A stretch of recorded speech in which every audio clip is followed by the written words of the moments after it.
Bleeding per rectum ಅಂದರೆ ಗುದದ್ವಾರದಲ್ಲಿ ರಕ್ತಸ್ರಾವ ಆಗೋದು ಅತ್ಯಂತ ಸಾಮಾನ್ಯ ಕಾಯಿಲೆ. ಚಿಕ್ಕ ಮಕ್ಕಳಿಂದ ಹಿಡಿದು ಹಿರಿಯರವರೆಗೂ ಕೂಡ ಯಾವಾಗಲಾದರೂ ಒಂದು ಸಾರಿ ನಮ್ಮ ಹತ್ರ ಬರ್ತಾರೆ, ಡಾಕ್ಟ್ರೇ ಮೋಷನ್ ಹೋಗೋವಾಗೆ ಬ್ಲಡ್ ಬಂತು ಅಂತ.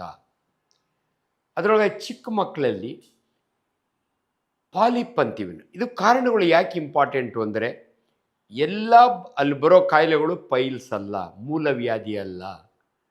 ಇದನ್ನು ಭಾಳ ಜನ ಡಾಕ್ಟ್ರೇ ನನಗೆ ಪೈಲ್ಸ್ ಥರ ಸಿಂಪ್ಟಮ್ ಬಂದಿದೆ ಅಂತ ತುಂಬ ಜನ ಯಂಗ್ಸ್ಟರ್ಸು ಹಿರಿಯರು ಎಲ್ಲರೂ ಬರ್ತಾರೆ. ಆದರೆ ನಾನು ಯಾಕೆ ಈ ಟಾಪಿಕ್ನ ನಿಮಗೆ ಭಾಳ ಇಂಪಾರ್ಟೆಂಟ್ ಅಂತ ಹೇಳ್ತಿದ್ದೀನಿ ಅಂದರೆ, 45 ವರ್ಷ ಆದಮೇಲೆ ಮೋಷನಲ್ಲಿ ಬ್ಲಡ್ ಆದರೆ, ಬ್ಲಡ್ ಹೋದರೆ ಇದು ಬರೀ ಪೈಲ್ಸ್ ಅಂದ್ಕೊಂಡು ನೀವೇ ತಂಪು ಮಾಡಿಕೊಂಡು ಮನೆಯಲ್ಲಿರಬೇಡಿ.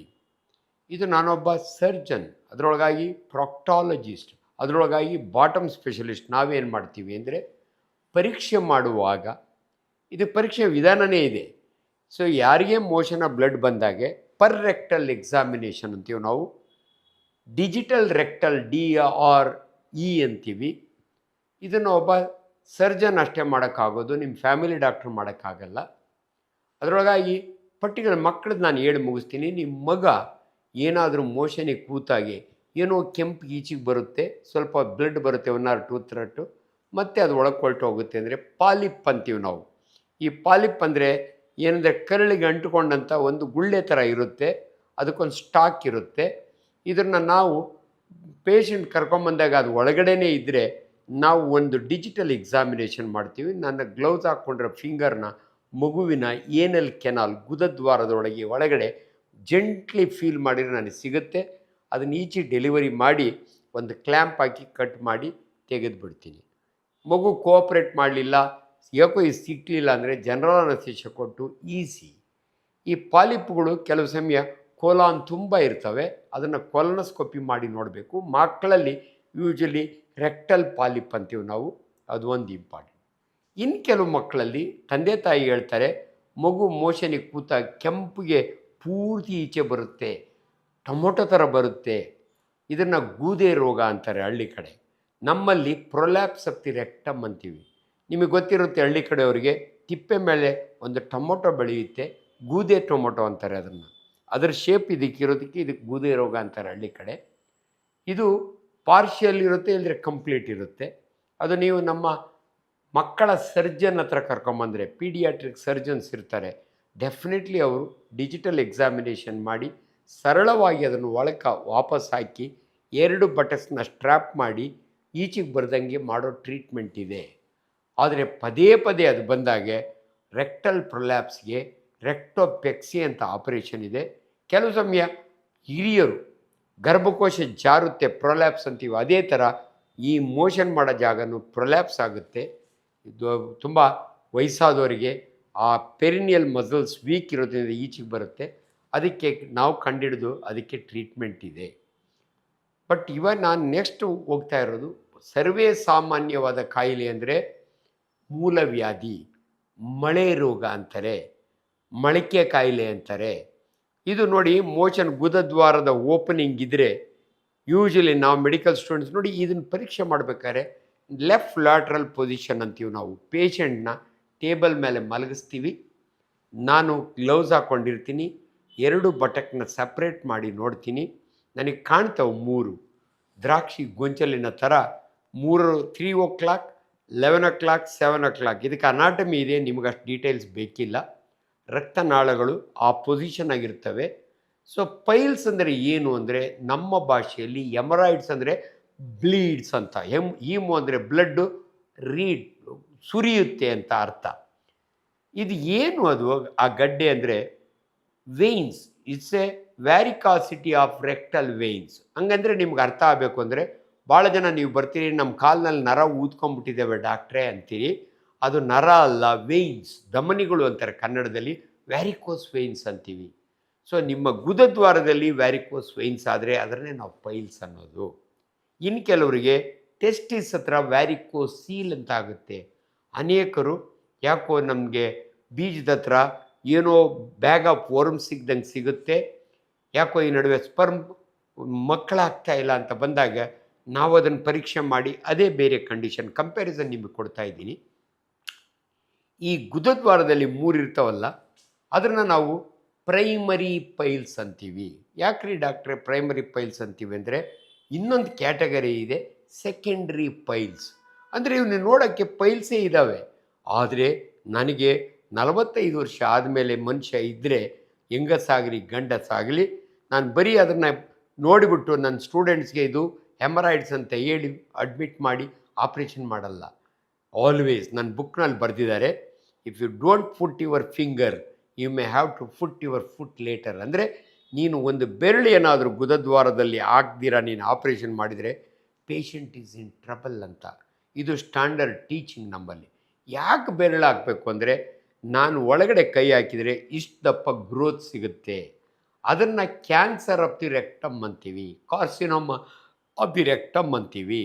ಈಗ ನಿಮ್ಗೆ ಅರ್ಥ ಆಗದಿರಬೇಕು ಪೈಲ್ಸ್ಗೂ ಕ್ಯಾನ್ಸರ್ಗೂ ಏನು ಕನೆಕ್ಷನ್ ಅಂದರೆ, secondary piles or secondary to cancer. Already cancer ಇದೆ, ಅದರಿಂದ ಸೆಕೆಂಡ್ರಿ ಪೈಲ್ಸ್ ಬರ್ತಿದ್ದಾವೆ. ಈ ಪೈಲ್ಸ್ನ ಪ್ರೈಮರಿ ಪೈಲ್ಸ್ನೇನಾದರೂ ಟ್ರೀಟ್ ಮಾಡಿದಿರ ಹಂಗೆ ಬಿಟ್ಬಿಟ್ರೆ ಕ್ಯಾನ್ಸರ್ ಆಗ್ತಾವ? ನಿಜವಾಗ್ಲೂ ಆಗಲ್ಲ. ದಯವಿಟ್ಟು ಹೆದರ್ಕೋಬೇಡಿ. ಪೈಲ್ಸ್ನ ನಾನು ಟ್ರೀಟ್ಮೆಂಟ್ ತೊಗೊಳ್ದಿದ್ರೆ ಕ್ಯಾನ್ಸರಿಗೆ ಕನ್ವರ್ಟೆಂಟ್ ಆಗ್ಬಿಡುತ್ತೆ ಅಂತ ಯಾರೋ ಹೇಳಿದರು ಡಾಕ್ಟ್ರೇ, ಭಯ ಆಗೋಯ್ತು, ಅದಕ್ಕೆ ನಿಮ್ಮ ಹತ್ರ ಬಂದಿದ್ದೀವಿ ಅಂತ ಹೇಳ್ತೀವಿ.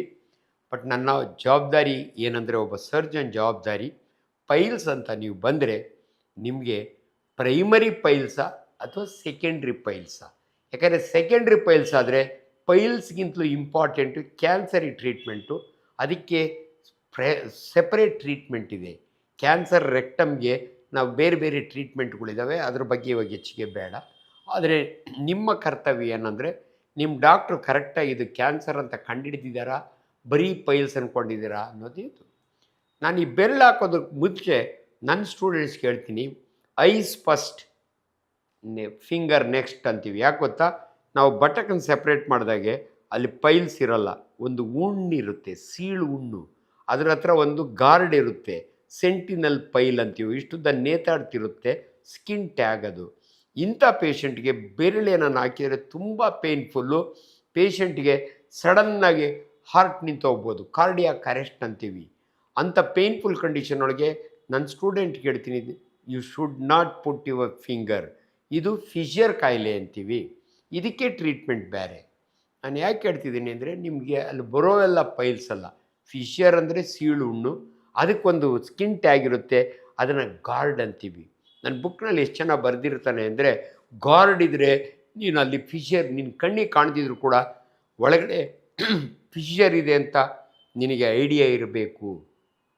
ಇದಾದ ನಂತರ ಇನ್ನು ಕೆಲವು ಪೇಷಂಟ್ಸ್ ಬರ್ತಾರೆ, ಮೋಷನ್ ಪಕ್ಕದಲ್ಲಿ ಇಷ್ಟಪ್ಪ ಊದ್ಕೊಂಡಿರುತ್ತೆ, ತುಂಬ ಪೇಯ್ನ್ ಡಾಕ್ಟ್ರೆ, ನೆನ್ನೆ ಮೈಸೂರಿನಿಂದ ಬಸ್ನಾಗ ಬಂದೆ, 6 ಅವರ್ಸ್ ಆದಮೇಲೆ ನೋಡ್ತೀನಿ ತುಂಬ ಪೇಯ್ನು ಡಾಕ್ಟ್ರೆ, ಜ್ವರ ಬೇರೆ ಬಂದ್ಬಿಟ್ಟಿದೆ. ನಾನು ಅವಾಗ ಜೆಂಟ್ಲಿ ನೋಡಿದರೆ ಇಷ್ಟು ದಪ್ಪ ಕೂರ ಆಗಿರುತ್ತೆ, ಅದನ್ನು ನಾವು ಪೆರಿಯೇನಲ್ ಆಬ್ಸೆಸ್ ಅಂತೀವಿ. It's an emergency. ಅಂಥ ಪೇಷಂಟ್ನ ವಿತಿನ್ 24 ಅವರ್ಸು ಅಡ್ಮಿಟ್ ಮಾಡಿ ಅದನ್ನು ಓಪನ್ ಮಾಡ್ತೀವಿ. IND ಅಂತೀವಿ ನಾವು, incision and drainage of the pus. But unfortunately ಅನೇಕ ಜನ ಅದಕ್ಕೆ ಸ್ವಂತ ಟ್ರೀಟ್ಮೆಂಟ್ ಅಂದರೆ ನಾಟಿ ಔಷಧಿ ಮಾಡ್ಕೋತಾರೆ, ಉಪ್ಪಿನ ಶಾಖ ಕೊಡ್ತಾರೆ, ಬಿಸಿನೀರನ್ನ ಕುಡ್ಕೋತಾರೆ, ಏನೋ ಪ್ಲಾಂಟ್ ಮೆಡಿಸಿನ್ ಎಲ್ಲ ಹಚ್ತಾರೆ, ಕಾಯ್ತಾರೆ. ಆವಾಗ ಅದು ಒಡ್ಕೊಂಬಿಡುತ್ತೆ. ಒಡ್ಕೊಂಡ್ರೆ ಅವನಿಗೆ ಪೇಯ್ನ್ ಕಡಿಮೆ ಆಗುತ್ತೆ, ಅಯ್ಯೋ ಒಳ್ಳೆದಾಯ್ತು ಅಂದ್ಕೋತಾನೆ. ಆದರೆ ದಯವಿಟ್ಟು ಇಂಥ ಕಂಡೀಷನ್ನ ಸರ್ಜನ್ ಹತ್ರ ಬಂದು ನೀವೇ ಓಪನ್ ಮಾಡಿಸ್ಕೋಬೇಕು. ಅದೇ ಹೊಡಿಲಿಕ್ಕೆ ಬಿಟ್ಟರೆ ನೀವು ನೋವು ಕಡಿಮೆ ಆಗುತ್ತೆ, ಆದರೆ ಊದೋದು ಒದರೋದು ಬಂತು ಅನ್ನೋಂಗೆ ಫಿಸ್ಚುಲ ಆಗುತ್ತೆ. ಫಿಸ್ಚುಲ ಅಂದರೆ ಏನು ಡಾಕ್ಟ್ರೆ? ನೀವು ಮೋಷನ್ ಮಾಡೋ ಜಾಗದಲ್ಲಿ ಗ್ಯಾಸ್ ಬರುತ್ತೆ, ಆದರೆ ಫಿಸ್ಚುಲ ಓಪನಿಂಗ್ ಪಕ್ಕದಲ್ಲಿರುತ್ತೆ, ಅದರೊಳಗೂ ಗ್ಯಾಸ್ ಬರುತ್ತೆ, ಒಂದೊಂದ್ಸರಿ ಅದರೊಳಗೆ ಫೀಸಿಸ್ ಬರುತ್ತೆ. ಅದು ಹಂಗೆ ಇತ್ತು ಅಂದರೆ ನಿಮಗೆ ನಿರಂತರ ನಿಮ್ಮ ಅಂಡರ್ವೇರ್ ಗಲೀಜಾಗ್ತಾ ಇರ್ತದೆ. ಸ್ವಲ್ಪ ದಿನ ನೋವು ಕಡಿಮೆ ಆದಮೇಲೆ ಆರಾಮಾಗಿದೆ ಅನಿಸುತ್ತೆ, ಬಟ್ ಪ್ರತಿ ಸಾರಿ ಇದಾಗುತ್ತೆ. ಒಂದು 3 ತಿಂಗಳಾದಮೇಲೆ ಹೊರಗಡೆ ಓಪನಿಂಗ್ ಏನಾದರೂ ಮತ್ತೆ ಮುಚ್ಕೊತ್ತು ಅಂದರೆ ತಿರುಗೂತ್ಕೊಳ್ಳುತ್ತೆ, ರಿಕರೆಂಟ್ ಆಪ್ಸೆಸ್ ಅಂತ ಆಗುತ್ತೆ. ಅದರಿಂದ ದಯವಿಟ್ಟು ನಿಮ್ಮ ಏನಲ್ ಕೆನಾಲ್ ಗುದದ್ವಾರ 1.5 ಇಂಚ್ ಅಷ್ಟೇ, ಅದ್ರ ಮೇಲ್ಗಡೆ 6 ಇಂಚ್ ರೆಕ್ಟಮ್ ಇರುತ್ತೆ. ನಿಮ್ಮ ಮಲ ವಿಸರ್ಜನೆ ಆಗಬೇಕಾದ್ರೆ ಏನಲ್ ಕೆನಾಲ್ ಈಸ್ ವೆರಿ ಇಂಪಾರ್ಟೆಂಟು. ಅಲ್ಲಿ 3 ಮಸಲ್ಸ್ ಇರ್ತವೆ, ಎಕ್ಸ್ಟರ್ನಲ್ ಏನಲ್ ಸ್ಪಿಂಕ್ಟರ್, ಇಂಟರ್ನಲ್ ಏನಲ್ ಸ್ಪಿಂಕ್ಟರ್ ಆ್ಯಂಡ್ ಏನೋ ರೆಕ್ಟಲ್ ರಿಂಗ್ ಅಂತೀವಿ ನಾವು. ಇವಿಷ್ಟು ನಮಗೆ ಅನಾಟಮಿ ಒಬ್ಬ ಸರ್ಜನಿಗೆ ಗೊತ್ತಿರುತ್ತೆ.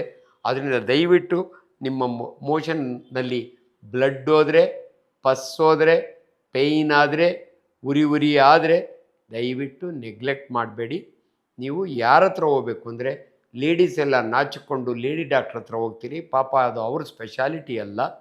ಅವರು ಇಂಟೆಲಿಜೆಂಟ್ ಆದರೆ ಇದು ನನ್ನ ಫೀಲ್ಡ್ ಅಲ್ಲ, ನೀವು ಸರ್ಜನಿಗೆ ತೋರಿಸಿ ಅಂತ ಅವ್ರು ರೆಫರ್ ಮಾಡಬೇಕು. ಎಲ್ಲರೂ ಒಂದು ಆಯಿಂಟ್ಮೆಂಟ್ ಬರ್ಕೊಡ್ತಾರೆ, ಪೈಲೆಕ್ಸೋ ಇನ್ಯಾವುದನೋ, ಅಥವಾ ನೀವೇ ಕೌಂಟ್ರ್ನಾಗ ಹೋಗಿ ತೊಗೋತೀರಿ. ಅದರಿಂದ ನಿಮಗೆ ರಾಂಗ್ ಟ್ರೀಟ್ಮೆಂಟ್ ಆಗುತ್ತೆ. ದಯವಿಟ್ಟು ನೀವು ಒಬ್ಬ ಕ್ವಾಲಿಫೈಡ್ ಸರ್ಜನ್ ಹತ್ರ, ಲೇಡೀಸ್ ಸರ್ಜನ್ಗಳು ಭಾಳ ಕಡಿಮೆ ಜನ ಇದ್ದಾರೆ, ಹಂಗಾಗಿ ನೀವು ಸರ್ಜನ್ ಹತ್ರ ಬಂದರೆ ಸೊ ಡೆಫಿನೆಟ್ಲಿ ನಿಮ್ಮ ಕಾಯಿಲೆಯನ್ನು ನಮಗೇನೂ ಬೇಕಾಗಲ್ಲ. CT ಸ್ಕ್ಯಾನ್ ಬೇಡ, MRI ಬೇಡ, ಅಲ್ಟ್ರಾಸೌಂಡ್, ಫಿಸ್ಚುಲಾಗಿ ಮಾತ್ರ ಟ್ರಾನ್ಸ್ ರೆಕ್ಟಲ್ ಸ್ಕ್ಯಾನ್ ಅಂತ ಮಾಡ್ತೀವಿ. ಒಂದು 3,000 ರೂಪಾಯಿಗೆ ನಿಮ್ಮ ರೆಕ್ಟಮ್ ಒಳಗಡೆ ಪ್ರೋಬಿಟ್ಟು ಸ್ಕ್ಯಾನ್ ಮಾಡ್ತಾರೆ. ನಿಮ್ಮ ಫಿಸ್ಚುಲಾ ಲೋ ಲೆವೆಲ್ಲ ಹೈ ಲೆವೆಲ್ಲ, ಆಪ್ರೇಷನ್ ಬೇಕಾ ಬೇಡವಾ, ನಿಮ್ಮ ಆಪ್ಸೆಸ್ ಇದ್ದರೆ ಎಷ್ಟು ದೊಡ್ಡ ಆಪ್ಸೆಸ್ಸನ್ನು ಓಪನ್ ಮಾಡಬೇಕಾ ಬೇಡ, ಇದೊಂದೇ ಟೆಸ್ಟು ನಾವು ಯೂಶ್ವಲಿ ಮಾಡೋದು. ಕೆಲವರು MRI ಮಾಡಿಸ್ತಾರೆ, MRI ಸ್ಕ್ಯಾನು ಮಾಡಿಸ್ತಾರೆ. ಬಟ್ ನನಗೆ ಭಾಳ ಸಿಂಪಲ್ಲಾಗಿ ನಾನು ಡಿಜಿಟಲ್ ಎಕ್ಸಾಮಿನೇಷನ್ನು ಟ್ರಾನ್ಸ್ ರೆಕ್ಟಲ್ ಸ್ಕ್ಯಾನ್ ಮಾಡಿ ನಿಮ್ಮ ಕಾಯಿಲೆ ಏನು ಅಂತ ಕಂಡುಹಿಡಿದು ಅದಕ್ಕೆ ಟ್ರೀಟ್ಮೆಂಟ್ ಕೊಡ್ತೀನಿ. ಇದು ವೆರಿ ಇಂಪಾರ್ಟೆಂಟು. ಸೊ 3 ಕಂಡೀಷನಲ್ಲಿ most serious condition is cancer of the rectum, carcinoma of the rectum. ಇದಕ್ಕೆ ಟ್ರೀಟ್ಮೆಂಟು ಇದೆ. ಆದರೆ ಎಲ್ಲೋ ಒಂದು ಕಡೆ ನಿಮಗೆ ಯಾರೋ ಒಂದು ಆರ್ಟಿಫಿಷಿಯಲ್ ಕೊಲಾಸ್ಟಮಿ ಅಂತೀವಿ, ನಿಮ್ಮ ಗುದದ್ವಾರನೇ ತೆಗೆದುಬಿಟ್ಟು ಅದನ್ನು ಕ್ಲೋಸ್ ಮಾಡಿಬಿಟ್ಟು ಇಲ್ಲ ಆರ್ಟಿಫಿಷಿಯಲ್ ಇಟ್ಟು ನಿಮ್ಗೊಂದು ಬ್ಯಾಗ್ ಹಾಕ್ಕೊಡ್ತಾರೆ. ಎಲ್ರಿಗೂ ಅದು ಮಾಡಲ್ಲ. ಇವತ್ತು ರೊಬಾಟಿಕ್ ಸರ್ಜರಿ ಇದೆ, ಲ್ಯಾಪ್ರೋಸ್ಕೋಪಿಕ್ ಸರ್ಜರಿ ಇದೆ, ಸ್ಟೇಪ್ಲರ್ ಸರ್ಜರಿ ಇದೆ. ದಯವಿಟ್ಟು ನೀವು ಕ್ವಾಲಿಫೈಡ್ ಡಾಕ್ಟ್ರ್ ಹತ್ರ ಹೋದರೆ ನಿಮ್ಮ ಗುದದ್ವಾರವನ್ನು ಉಳಿಸ್ಬಹುದು. ಸೊ ಇದೆಲ್ಲ ನೀವು ಕರೆಕ್ಟ್ ಡಾಕ್ಟ್ರ್ ಹತ್ರ ಹೋದಾಗೆ ಕೇಳ್ಕೊಳ್ಳಿ. ಅವ್ರು ಹೇಳ್ದಾಗೆ ನಿಮ್ಗೆ ಇಲ್ಲಿ ಬ್ಯಾಗ್ ಹಾಕ್ತೀನಿ ಅಂದರೆ, ಅಯ್ಯೋ ಹಂಗಾದರೆ ಬೇಡ, ನಾನು ಪ್ರಾಣ ಹೋದ್ರೂ ಪರವಾಗಿಲ್ಲ, ಹಂಗೆ ಅನ್ನಕ್ಕೆ ಹೋಗಬೇಡಿ. ಪ್ರಾಣ ಭಾಳ ಇಂಪಾರ್ಟೆಂಟು. ಯಾವುದೇ ಒಬ್ಬ ಕ್ವಾಲಿಫೈಡ್ ಡಾಕ್ಟ್ರಿಗೆ ನೀವು ಏನು ಒಳ್ಳೆಯದಾಗುತ್ತೆ ಅದು ಮಾಡಿ ಡಾಕ್ಟ್ರೇ, ನಾನು ಮಾಡಿಸ್ಕೊತೀನಿ ಅನ್ನಬೇಕು. ಅನ್ಫಾರ್ಚುನೇಟ್ಲಿ ಕಾರ್ಪೊರೇಟ್ ಹಾಸ್ಪಿಟ್ಲ್ಗಳು ಹೋದರೆ ನಿಮಗೆ ದುಡ್ಡು ಜಾಸ್ತಿ ಖರ್ಚಾಗುತ್ತೆ. ಅದಕ್ಕೆ ಮೆಡಿಕಲ್ ಇನ್ಶೂರೆನ್ಸ್ ಇದ್ದರೆ ನಿಮಗೆ ಸಾಕಷ್ಟು ದುಡ್ಡು, ಯಾಕಂದರೆ ಇವೆಲ್ಲ ಕ್ಯಾನ್ಸರ್ ಆಫ್ ದಿ ರೆಕ್ಟಮ್ಗೆ 1.5 ಲಕ್ಷ 2 ಲಕ್ಷದವರೆಗೆ ಖರ್ಚು ಬರುತ್ತೆ. ನಿಮಗೆ ಕಡಿಮೆ ಆಗೋದು ಅಂದರೆ ಟೀಚಿಂಗ್ ಹಾಸ್ಪಿಟಲ್, MS ರಾಮಯ್ಯ ಆಗ್ಬೋದು, ಕೆಂಪೇಗೌಡ ಆಗ್ಬೋದು, BGS ಆಗ್ಬೋದು, ಇಂಥ ಟೀಚಿಂಗ್ ಹಾಸ್ಪಿಟಲ್ಗಳಲ್ಲಿ ನಿಮಗೆ ಕಡಿಮೆಗಾಗುತ್ತೆ. ಆದ್ದರಿಂದ ದಯವಿಟ್ಟು ನಿಮ್ಮ 2 ಭಯವನ್ನು ಬಿಟ್ಟುಬಿಡಿ. ಪೈಲ್ಸ್ ಕ್ಯಾನ್ಸರಿಗೆ ಕನ್ವರ್ಟ್ ಆಗಲ್ಲ. ಆಲ್ರೆಡಿ ಕ್ಯಾನ್ಸರ್ ಇದು ಪೈಲ್ಸ್ ಇದ್ದರೆ ಅದನ್ನು ಸೆಕೆಂಡ್ರಿ ಪೈಲ್ಸ್ ಅಂತೀವಿ. ಇದು ನಿಮಗೆ ಇನ್ಫಾರ್ಮೇಷನ್. Thank you.